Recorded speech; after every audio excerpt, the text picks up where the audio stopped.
Est-ce que vous devez rester au pays?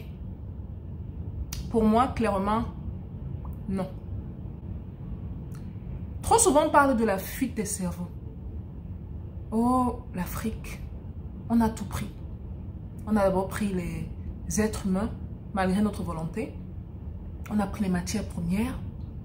On a pris la civilisation que la Grèce s'est octroyée, a dit que ça vient d'eux. Maintenant, c'est nous-mêmes qui partons de nous-mêmes. Fuite des cerveaux. On va enrichir les autres. Pourquoi les jeunes partent? On devrait rester enrichir le pays. Bon, laissez-moi déjà vous parler des réalités du pays. Parce que c'est très beau à dire, hein, vous savez, d'être dans les discours idéologiques. Il n'y a pas de problème. Voici donc un jeune qui, après son bac, avec mention, rentre à l'université, où il entre dans une école d'ingénierie, où il devient avocat, où il devient docteur, tous les beaux métiers que vous voulez, où il devient ingénieur. Après un parcours pas facile, le gars veut se lancer sur le marché du travail. Il imprime son résumé, son CV. Il va appliquer pour les emplois. Il dépose à gauche, à droite, il dépose. Et on lui dit, niet. Un autre, même jeune, a le même parcours. Finit son diplôme d'ingénierie ou son diplôme en marketing. Et a espoir de travailler pour une grande compagnie de l'endroit. Surtout qu'il sait qu'il est très doué. Il sait qu'il peut apporter quelque chose à son pays à travers l'entreprise. Et il va appliquer. On lui demande qui vous a envoyé. En d'autres mots, vous connaissez qui dans la boîte. Troisième réalité. Une jeune cette fois-ci, très douée de sa promotion. Finit l'université. A quand même les parents, pas très aisés, mais quand même qui poussent à sa maîtrise. Et sait qu'elle est la meilleure. Dans sa promotion, elle était la meilleure. Partout où elle passe, on voit comment elle est brillante. Elle part appliquer pour un job. On lui dit, madame, vous devez d'abord faire quelque chose, hein. Avant d'avoir le boulot là, vous êtes trop... Vous êtes trop bien pour ne pas passer par quelque part. Ceux qui comprendront, comprendront. Maintenant, on va aller de l'autre côté. Parce que vous allez me dire que oui, mais ça, c'est pour ceux qui cherchent le travail. Ça, c'est une chaîne business d'entrepreneuriat. Il n'y a pas de problème. Entrepreneuriat, là, nous, on a entrepris. Hein. Depuis l'enfance, on est dans l'entrepreneuriat, là, au pays. Je n'ai pas quitté le pays à 10 ans, 11 ans, 12 ans. J'étais déjà une petite adulte quand j'ai quitté le pays. Voilà donc quelqu'un qui va entreprendre. Il se lève, il n'a même pas déjà d'argent pour commencer à entreprendre. Il se défend, il se défend, il se défend. Peut-être l'argent des tontines, peut-être l'argent qu'il a prêté à gauche, à droite, à la famille, aux amis. Il décide d'aller entreprendre. N'est-ce pas qu'on parle d'entrepreneuriat, non? Oh. On va parler de réalité sur le terrain. Parce qu'il y a réalité. Et des réalités, comme il y a tellement de challenges. Déjà, trouver le financement n'est pas évident pour la plupart des Africains. C'est vrai qu'il faut avouer qu'il y a des communautés qui sont bien organisées, qui peuvent trouver le financement. La plupart des communautés en Afrique ne le sont pas. Il se débrouille, il trouve son petit argent, il lance son business. Déjà, pour lancer le business, il y a les tracasseries administratives pour enregistrer un business. S'ils pensent même enregistrer le business, parce que la plupart ne pensent pas à le faire. Tracasseries administratives. Alors qu'ici aux États-Unis, on le fait en 15 minutes. Il enregistre son business. Finalement, il va sur le marché. On va prendre quoi comme business là? On va prendre quoi comme business? Il veut... On va prendre quoi? Il veut vendre les crayons. Il va acheter ses crayons chez les grossistes pour revendre. Il se fait une marge de profit de 10 francs par crayon. 10 francs, c'est beaucoup. Donc, s'il vend 10 crayons par jour, il a 100 francs CFA dans la poche. S'il vend. S'il ne vend aucun crayon, je vous laisse faire les déductions. après un mois, donnons-lui même 10 000 francs, parce que 3 000 c'est peu dit. Donnons-lui même 10 000 francs. Qu'il ait 10 000 francs dans sa poche. Dans le 10 000 francs là, espérons qu'il ne soit pas père de famille. Parce qu'il y a la famille à nourrir. Il y a madame, il y a les enfants. Même si madame travaille, qu'est-ce qu'elle fait encore? Qu'est-ce qu'elle rapporte de l'argent? Ou c'est le genre de femme qui est assise à la maison, monsieur doit tout faire. Elle dit qu'elle balaye la maison, elle prépare, elle s'occupe des enfants. Non, on fait tout ça, hein. Mais on travaille. Hein. On fait tout ce que je dis là. Parce qu'on peut vous dire ça, on travaille. Et dans ce 10 000 francs là, il y a le transport, son propre transport. À moins qu'il marche. Bon, s'il marche, encore problème résolu. Il mange, il y a les charges de la maison. Il y a le loyer. Il y a la nourriture. S'ils ont des enfants, il faut envoyer les enfants à l'école. Ça se passe comment? Tout ça, je dis pourquoi? Parce que ce sont des réalités qu'on rencontre en Afrique. Et trop souvent, dans nos discours, on ne tient pas compte de ça. On a parfois des discours idéologiques. Il n'y a pas de problème, c'est important. Mais dans le même temps, il faut faire face aux réalités sur place. Et c'est tellement important pour... C'est la raison pour laquelle c'est important d'échanger avec les jeunes sur place. Ceux qui cherchent du travail. Vous avez des ingénieurs qui font la moto-taxi, le moto-taxi. Ils conduisent les motos aujourd'hui. Ingénieurs de leur état. Sur place. Quelqu'un là à l'école a fait 4 ans, 5 ans après l'université. Conduit la moto aujourd'hui. Entrepreneurs qui ont voulu essayer, se débrouiller. Il y a les réalités brutales du marché. Le financement, la compétition. Parce qu'il y a des milieux, quand vous arrivez déjà là-bas, il y a des entrepreneurs déjà établis. Mais c'est la mafia. Ce sont les réalités, c'est la mafia. Maintenant, il y a certains également qui arrivent à trouver leur niche. Tant mieux pour eux. Mais ce n'est pas la majorité. Et dans ceux-là qui s'essayent, la plupart ne veulent pas se former. Voilà une autre réalité. Tout ça, c'est pour dire quoi? Je ne suis pas là pour trouver des excuses. Je parle des réalités sur le terrain. C'est important de parler des réalités afin de régler le problème. Il faut que les Africains sortent de l'Afrique. Allez chercher vos visas et sortez de cette Afrique.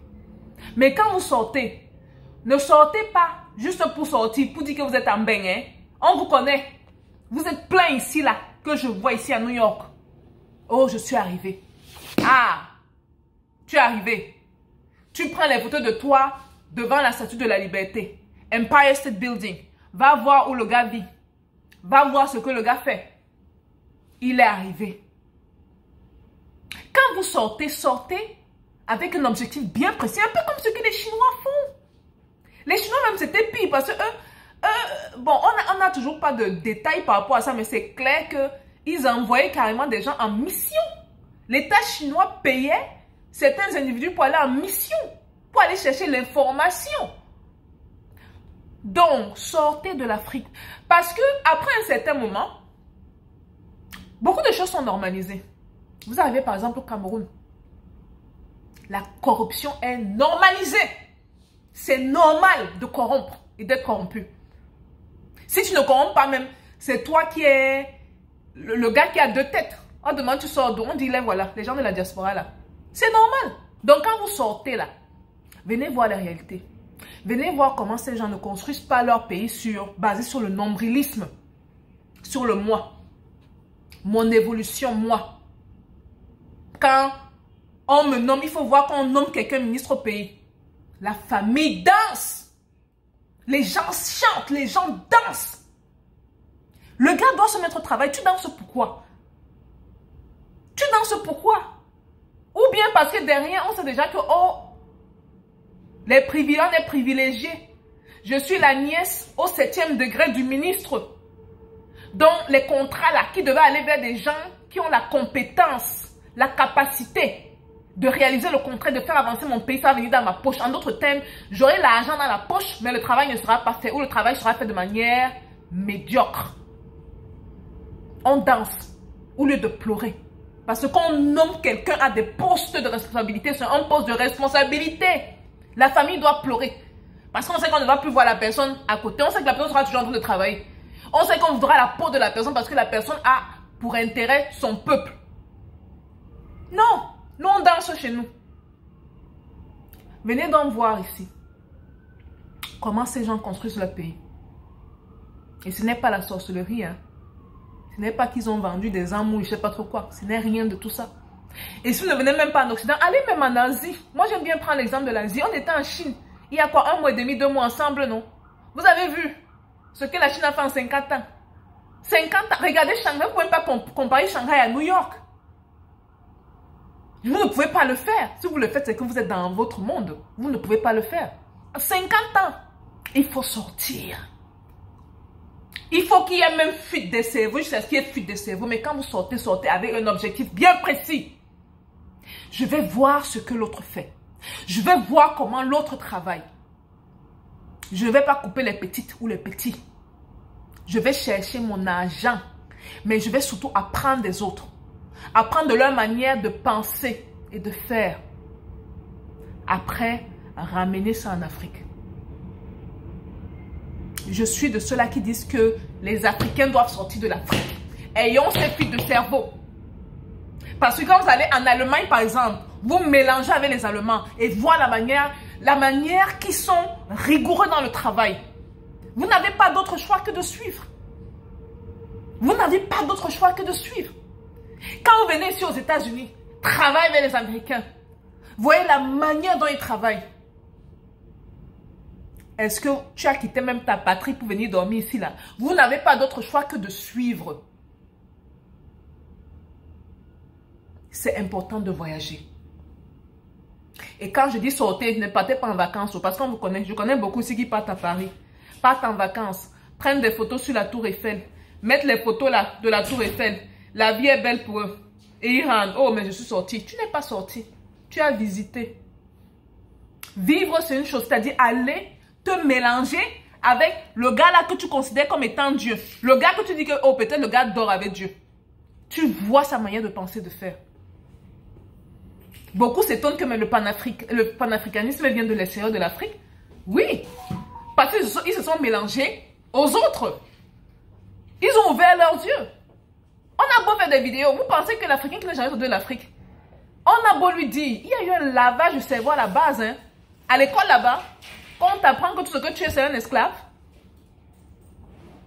Et à 18 ans, le gars il a su qu'il est inférieur aux autres parce que le système éducatif n'a pas travaillé sur les choses qu'il faut mettre dans la tête de nos enfants. Le gars est sûr. Donc on a beau faire, faites toutes les vidéos que vous voulez, il y aura toujours des débris, il y aura des restes. Il faut qu'ils sortent. Il faut qu'il y ait fuite de ces cerveaux. Il faut qu'ils aient l'occasion d'appliquer ce qu'ils ont appris. Pour moi-même, c'est surtout ça. Qu'ils viennent se mélanger aux autres. Qu'ils viennent apprendre les compétences. Les compétences, mon Dieu. Les compétences. L'Afrique en manque des compétences. Qu'ils viennent apprendre ces compétences-là. Et après seulement qu'ils rentrent. Mais de dire aux gens, ne sortez pas, restez développer l'Afrique. Le gars, tout ce que le gars connaît, c'est la médiocrité. Il va développer l'Afrique dans la médiocrité. Quand il considère toujours l'autre comme étant excellent, il faut sortir. Allez chercher vos visas et sortez. Mais sortez comme des soldats qui savaient ce que vous venez chercher ici. Ne sortez pas juste pour dire que oh, je suis sorti. Et la famille, on connaît notre famille africaine là. Nos mamans et nos papas. Oh, mes enfants sont à l'étranger. C'est là où tu les vois. Maintenant, quand tu dis que tu veux rentrer en Afrique, tu reviens faire quoi ici, oh? Tu reviens faire quoi ici? C'est comme si c'est l'enfer. Et j'ai cette théorie même là qui dit que si on pouvait vider l'Afrique, hein, si on pouvait vider l'Afrique, on la vide, on envoie tous les Africains ici, à l'étranger. Et tous ceux qui sont ici là rentrent. Vous allez voir comment le pays va se développer en moins. Nos pays là vont se développer en moins de 5 ans, 10 ans. Si ceux qui sont ici rentrent. Parce qu'on s'est frotté, on a vu. Pour les plus intelligents en tout cas. Pas les gens qui, les petits travaillent pendant 10 ans, 15 ans, ils ne voient pas loin. Ceux qui ne voient pas loin, là, continuent à rester ici là. Je parle de ceux qui voient loin. On rentre développé. En Afrique là, on vide. Ils viennent ici. Voilà. C'est mon message de ce lundi. Comme d'habitude, on dit nos vérités, non. Ceux qui sont en Afrique, regardez cette vidéo. Commencez à penser à venir ici là. Il y a des opportunités dans plusieurs pays. Le Canada, surtout si vous êtes diplômé, il y en a tellement. Les pays vieillissants là, l'Allemagne, le Canada, il y en a tellement. Prenez le temps de vous asseoir et regardez. Et sortez, sortez. Allez chercher votre chance, vous avez la chance de réussir à l'extérieur. Allez, sortez. Parce qu'on parle de fuite de cerveau. Ça sert à quoi de parler de fuite de cerveau si les cerveaux qui sont sur place ne peuvent même pas être utilisés? À rien. Sortez, venez prendre la méthodologie. Venez prendre la manière de travailler, de faire ici, de ces gens-ci. Et rentrez 10 fois, 100 fois plus fort. On se voit la prochaine vidéo. Peace out.